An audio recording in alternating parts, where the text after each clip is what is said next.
Tonight, the trans ban rocks the military. Uprising in Jerusalem.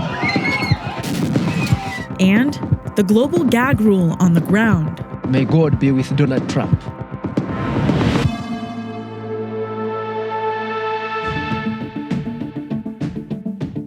The Treasury Department is sanctioning 13 senior officials connected to the Venezuelan government. Treasury also threatened more, quote, strong and swift economic sanctions if President Nicolas Maduro goes ahead with Sunday's vote to rewrite the constitution. Venezuelan opposition groups began a 48-hour nationwide strike against the plan, blocking off streets with garbage, tree branches, and other objects. The Kremlin responded to new sanctions passed by the House of Representatives, calling the measure, quote, an extremely unfriendly act and sad news for U.S.-Russian relations.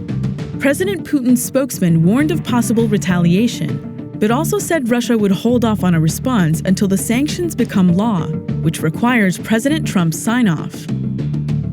Ohio executed Ronald Phillips today, the state's first execution since January 2014, when it took Dennis McGuire 26 minutes to die. State officials had put executions on hold since then, as they tried to obtain new lethal injection drugs. But there were no reports of complications today. Phillips was given the death penalty for the 1993 rape and murder of his girlfriend's 3-year-old daughter. Police in Minneapolis will now have to activate their body cameras during every call for service, or any activity that officers initiate themselves. The policy goes into effect on Saturday. It comes after an officer shot and killed Justine Damon, who had called 911 to report a possible sexual assault.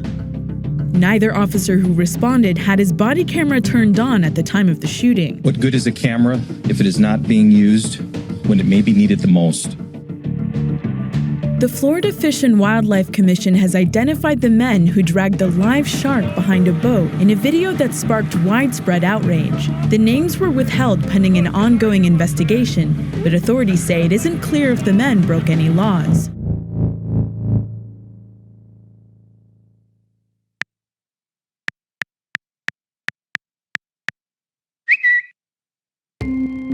Washington is in the grips of the most intense fight over health care in 8 years, and it hasn't been going great for the ruling Republicans.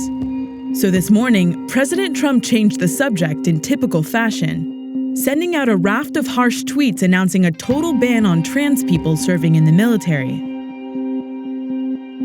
The move upends a careful process begun during the Obama administration to figure out how to integrate trans men and women into the fighting forces.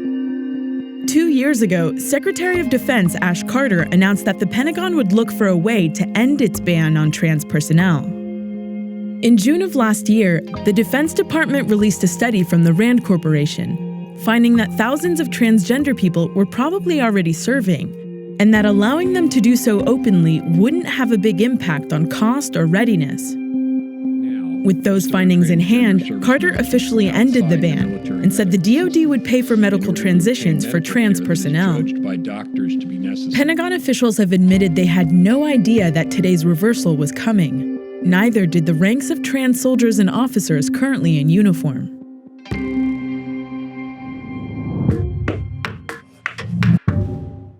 At every level of the military, there is complete confusion about what the president's announced ban on transgender service members will actually mean. Will it lead to the expulsion of thousands of trans people on active duty, permanently disqualify trans cadets working toward commission from the military academies, or bring back the days of don't ask, don't tell? No one really knows. I asked the Pentagon for comment, but Director of Defense Press Operations, Captain Jeff A. Davis, said he knew nothing more than what was on the president's Twitter. He released a statement referring all questions to the White House and promising clarification later on. Sue Fulton is a former Army captain who's advocated for LGBT service members.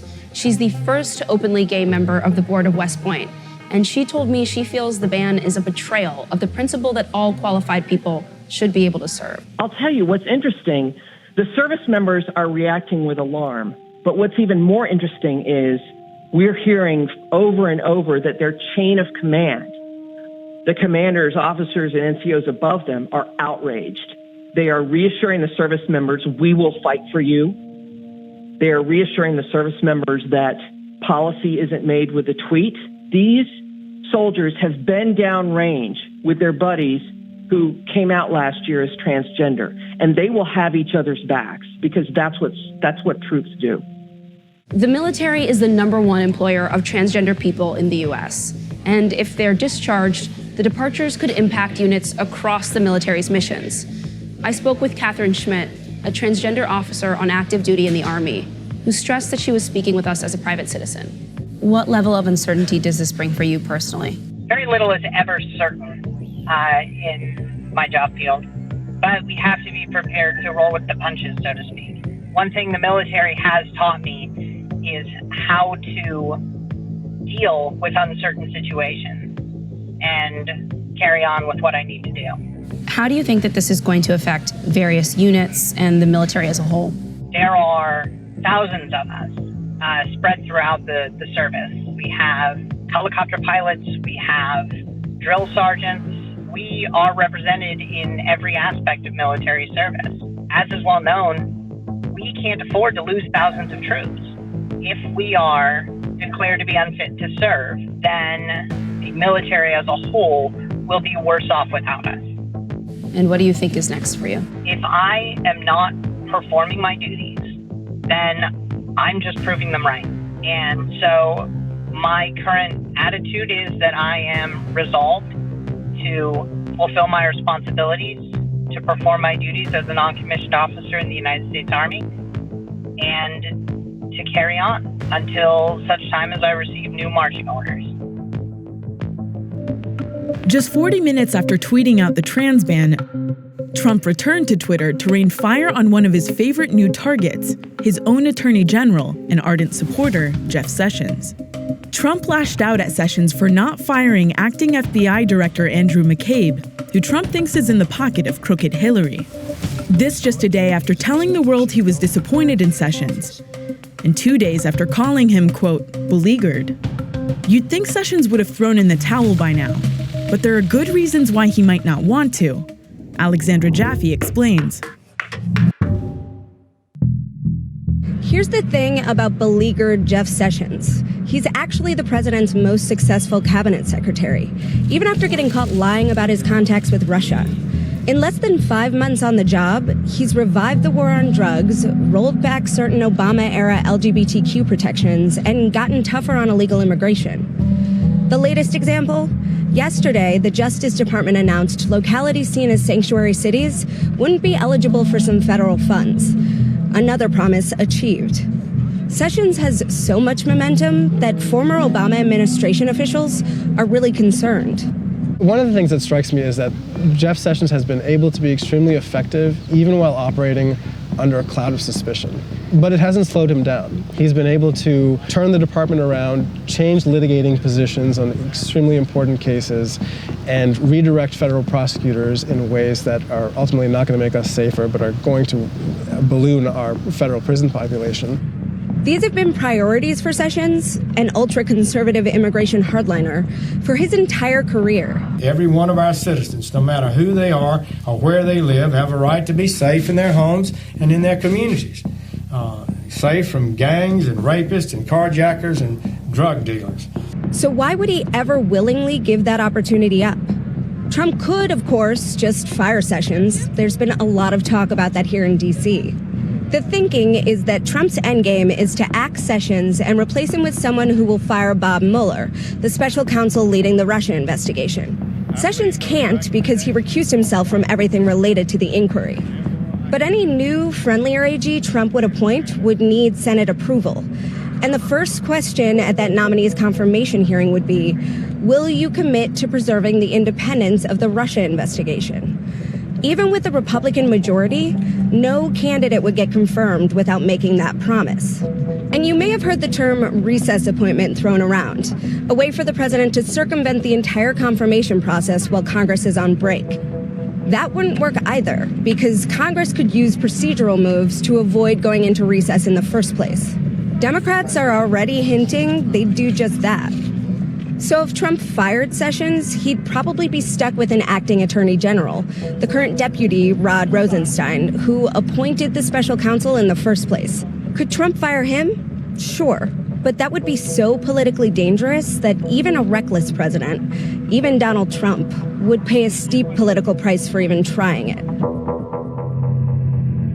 Members of Congress have moved to strengthen a funding ban that targets abortion across the globe by including it in a foreign aid bill that they sent to the House floor this week. The measure would shore up the Trump administration's so-called global gag rule. It's a policy that prohibits American aid dollars from going to any health organization that advocates, studies, or even mentions a need for safe abortion. The effects are already being felt in the African nation of Malawi, where advocates say women need more access to the medical procedure.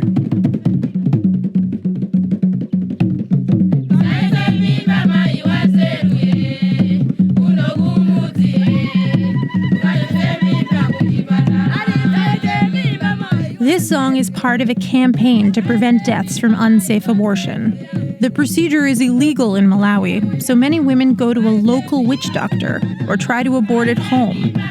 When these women come down with infections and bleeding, which happens often, they come to the female ward. The district hospital in Kasungu is the only one serving about 600,000 people. On average, in a day, sometimes we handle, on average, about 10 women related to abortion cases. Sylvester Zimba is a nurse at the female ward of the hospital who specializes in post-abortion care. Even if this woman is saying this is a spontaneous abortion, but after evacuating the remains, you actually see some objects that you know to say it's an induced abortion. So what is an example of an object that you might find? Yeah, sometimes they use spokes, bicycle spokes. Sometimes they use cassava sticks. Sometimes they use herbs. All sorts of funny objects, they come with them here.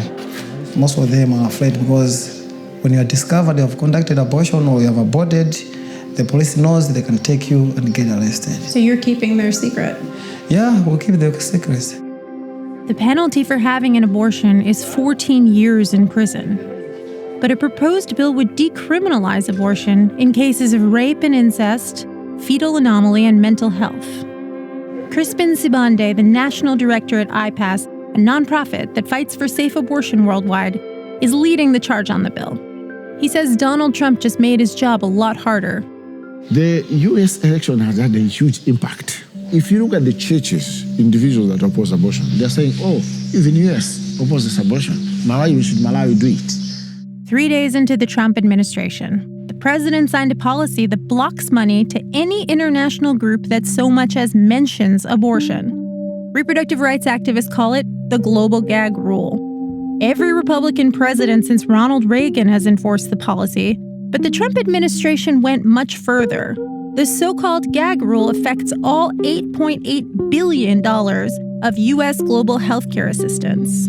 U.S. never provides funds for abortion. Whether it is Democrat government, whether it's a Republican government, they don't provide funds for abortion services. But during Obama's time, you can get money on malaria, but you can also have an abortion. It is sealing their mouths. Don't talk about abortion if you want to get US money. But for a country like Malawi, that's a huge problem. That's like you want to deliberately send women to the grave. But the opposition to Malawi's abortion bill has cheered Trump's support for the funding ban, including these Christian activists. Most of the girls that do abortions are coming from our churches. Pastor Nick Chukwera is a leading opponent of the bill. Donald Trump spoke the language of not encouraging, promoting abortion. That sort of brought a tide of confidence and boldness to some of us. May God be with Donald Trump, because he is promoting what the Bible promotes. Many of the groups who stand to lose U.S. government funds for, quote, promoting abortion say they won't back down. That includes the Family Planning Association of Malawi, which runs birth control clinics across the country. This clinic is 90% funded by USAID funding. The moment the USAID funding pulls out, we are on the verge of closing. So it's birth control, it's antibiotics against sexually transmitted infections, yes. HIV treatment. Yes. That all goes away. Yes. in total, we are losing about $1 million in a year, and we'll be losing about 70 staffs, and our services will be reduced. But sometimes it's good to stand for our values. In Lilongwe, Malawi's capital alone, Mabendera estimates that 600,000 women will lose access to birth control because of the Trump policy. Advocates know what's going to happen next. Under the Bush-era gag rule, abortion rates actually rose in sub-Saharan Africa.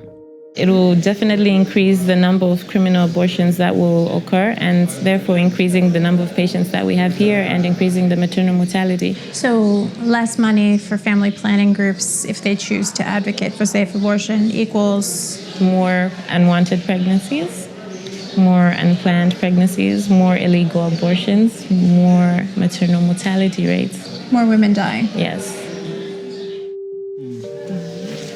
Agina manena kuti ipeze blood ngati ikapezeke blood akuzopita nawo mama theater. Sylvester Zimba, the nurse, can barely keep up with the number of women who are already having unsafe abortions. He knows it's about to get worse. The gag rule isn't supposed to affect emergency care. But in May, Zimba was told that because of the Trump administration's policy, he was losing his USAID funding anyway. I was told openly because of the new administration, they are no longer interested in funding issues related to abortions. So when you hear the US government say this is a pro-life policy, what's your reaction? Yeah, I didn't support that because I'm also a Christian. I'm a Catholic, I'm also a Christian.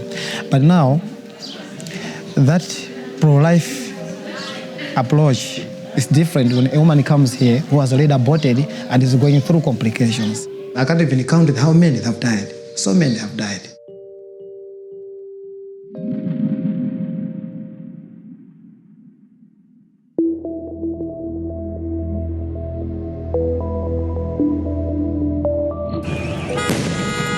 Fighting between Palestinian protesters and Israeli police continued in East Jerusalem last night, in the deadliest violence the city has seen in more than 2 years. Early Tuesday morning, Israeli authorities removed disputed metal detectors from outside al-Aqsa mosque. The installation of the sensors almost 2 weeks ago triggered mass demonstrations by Palestinians, an outrage across the Muslim world, where they were seen as an attempt by Israel to assert control over one of Islam's most important holy sites. But the protests have shown no signs of subsiding. Jake Hanrahan has more from Jerusalem.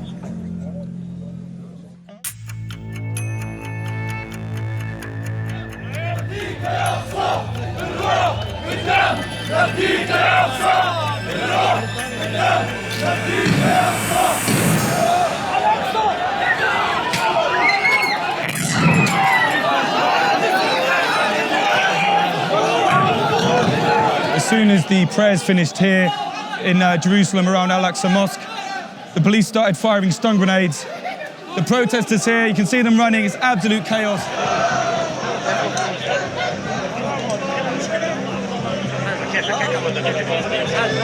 Look how they think they've been shut down. In a conflict with no shortage of sensitivities, there are few more delicate than those surrounding the al-Aqsa mosque in East Jerusalem.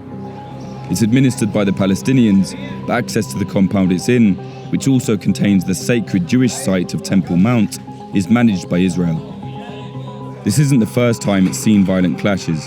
In 2000, former Prime Minister Ariel Sharon's controversial visit to the compound escalated the tension that led to the Second Intifada.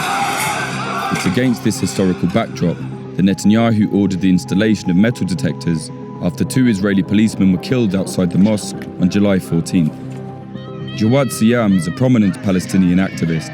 He's been coming to the site of the mosque for days now to protest. Despite the removal of the metal detectors, Jawad and thousands of Palestinians like him say they'll continue to protest.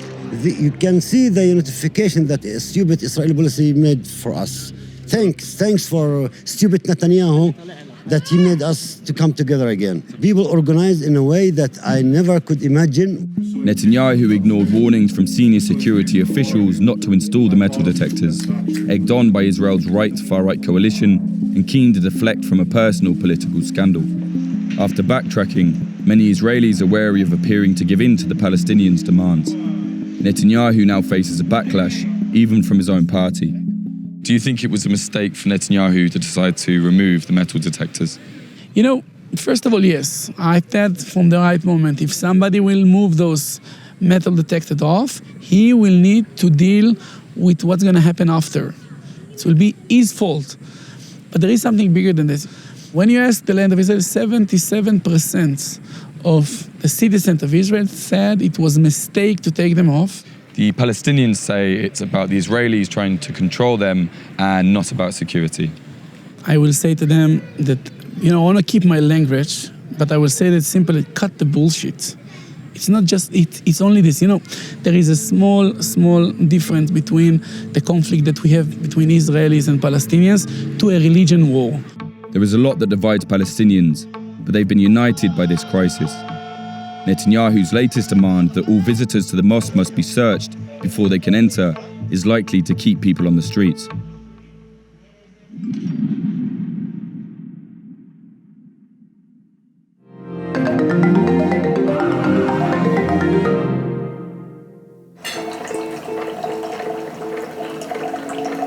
I'm a truck driver for Price Chopper right now. It's a local company.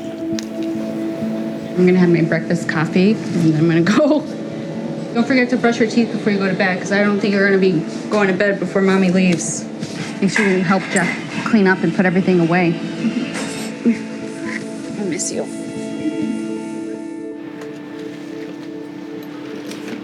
Bye, Mommy. Love you.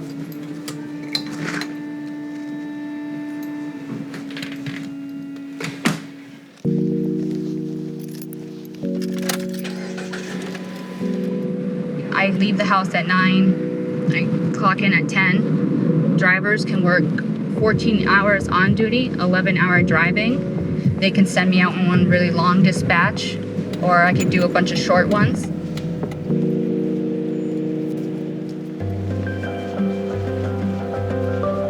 I became a truck driver because I was a 19-year-old single mom. Trucking has provided me with financial stability. It has made me a financial provider for my son.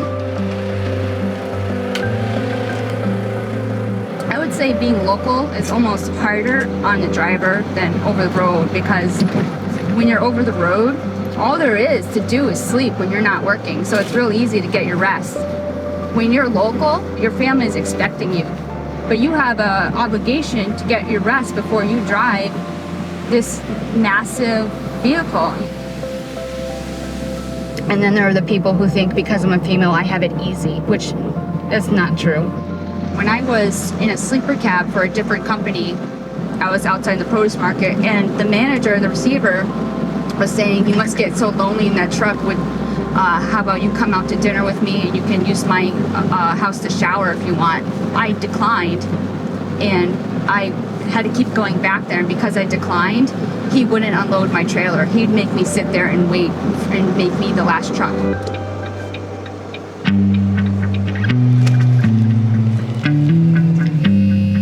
And we're heading to the warehouse. We're gonna drop it in a door so that the warehouse workers can unload it. They're gonna clean out the trailer. It's gonna go back in the line to be filled again for another dispatch.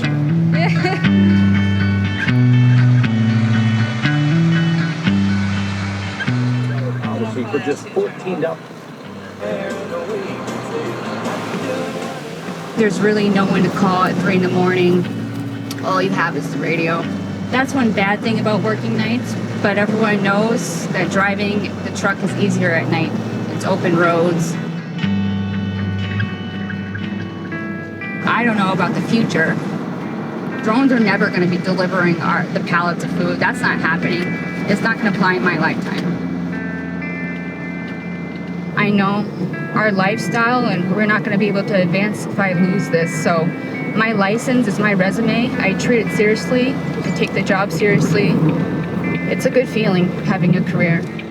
No one's going to stop me, from giving my son the life I think he deserves. I'll find a way.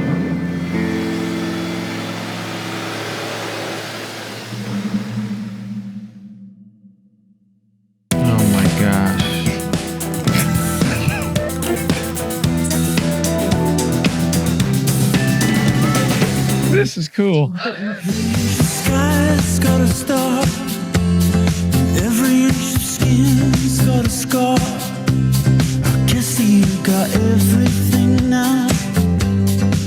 Arcade Fire consistently deliver. It's strong.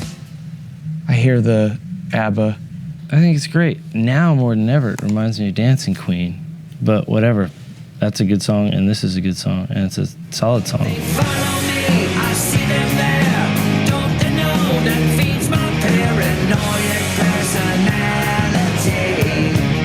This is Cheap Trick. He's been really nice to us, Alice. It's hard to like judge in music because now you're thinking of the man, and he's a fine human being. He's come a long way.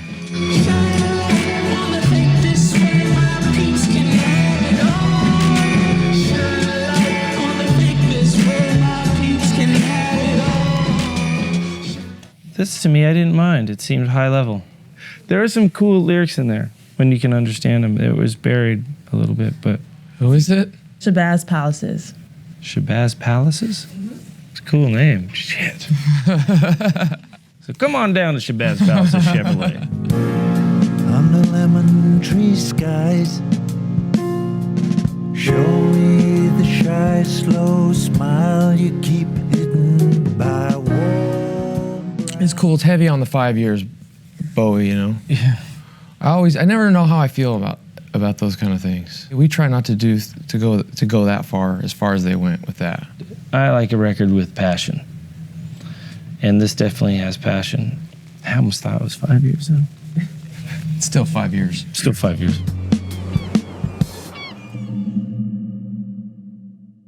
That's Vice News Tonight for Wednesday, July 26th.